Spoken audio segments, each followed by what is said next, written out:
Salut les amis, donc nous sommes début février, nous sommes le 2 février exactement.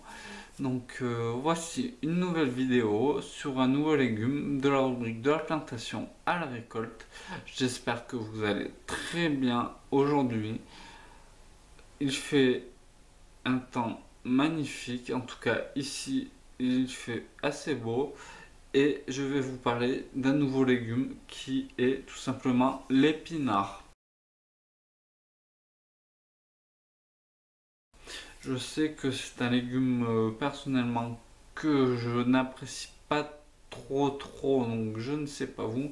Chacun ses goûts, chacun ses couleurs. Après, à vous de voir. Donc l'épinard fait tout simplement partie de la famille plus ou moins des laitues. On peut le semer soit en alvéole ou en pleine terre. Euh, Moi personnellement, j'ai essayé en pleine terre, ça n'a pas donné grand chose. Donc si j'en essayer, ça sera en alvéole. Donc on va commencer comme d'habitude par parler du semis en alvéole, puis du semis en pleine terre, puis de la plantation, ainsi que de l'éclaircissage pour le semis en pleine terre, après de la croissance, de la récolte, de la planification sur l'année et des astuces. Comme toujours, c'est le même schéma que je vous offre sur cette rubrique. Donc, on va commencer par le semis en alvéole.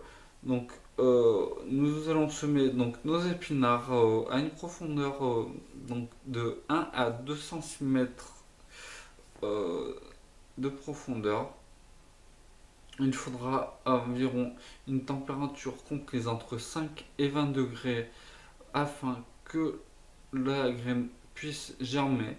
Donc ça laisse une amplitude énorme ici afin que l'épinard lève.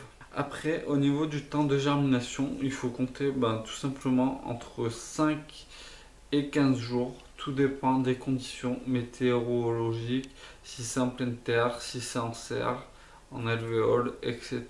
etc. Donc maintenant nous allons parler aussi vite fait du semis en pleine terre. Comme je vous ai dit il y a une minute, euh, c'est comme le semis en alvéole, la même profondeur avec un espacement des graines de 2 cm entre chaque. Après, il faut une fertilisation moyenne en compost, donc c'est-à-dire un compost bien mûr, mais qui date de 2-3 mois avant le semis. Au niveau de la plantation, si vous avez fait donc votre semis en alvéole, il faudra, comme pour la plantation en pleine terre, une fertilisation moyenne de 2-3 mois avec un compost assez mûr.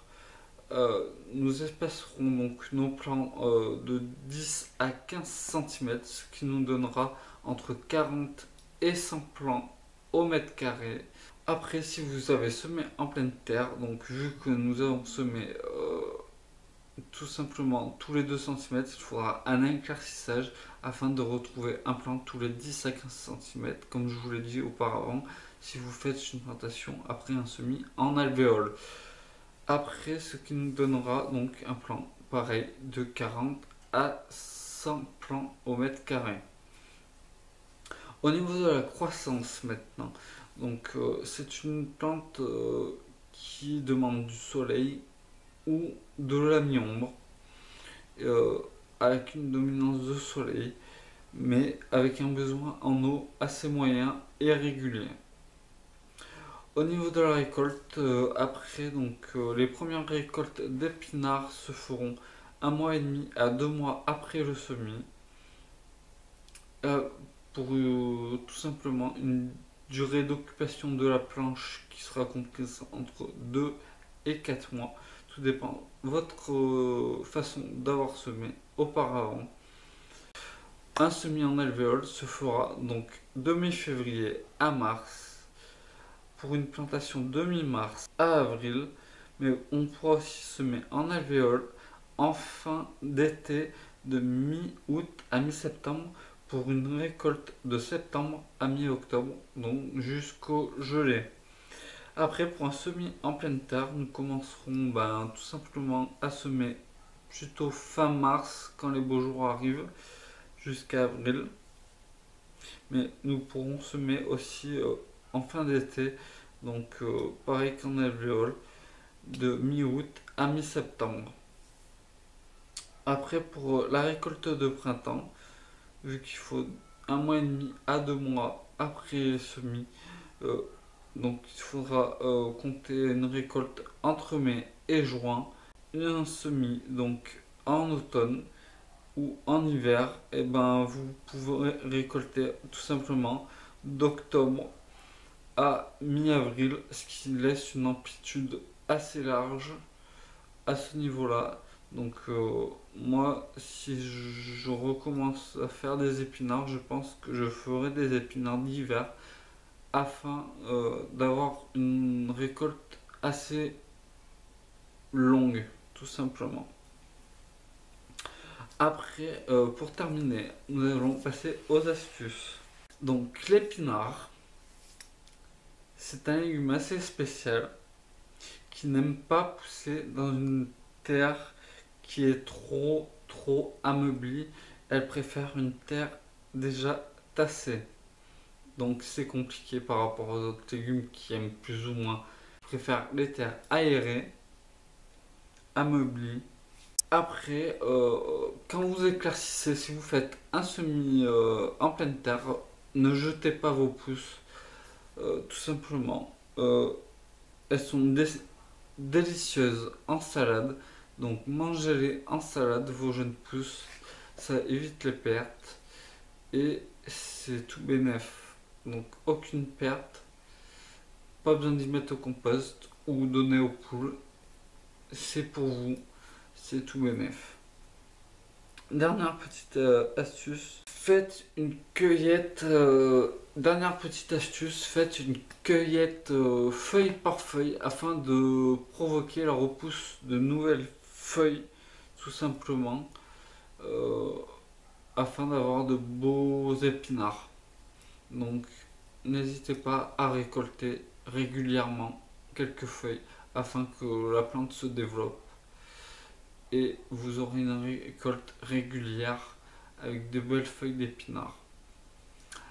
Voilà, donc pour l'épinard, ça sera tout pour aujourd'hui.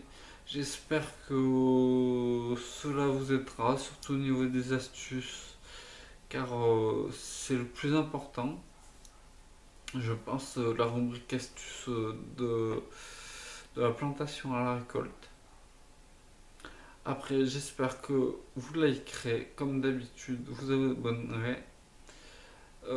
Après, likez en bas ou commentez, ça fait toujours plaisir. N'hésitez pas à donner vos avis, positifs, négatifs, il n'y a pas de souci. Le positif, c'est le mieux, bien sûr. Je suis très timide, comme vous le savez. Et n'oubliez pas le jeu concours pour les 1000 abonnés. Je vous attends nombreux. Venez vous abonner et je vous dis à très vite dans une nouvelle vidéo. Ciao les amis!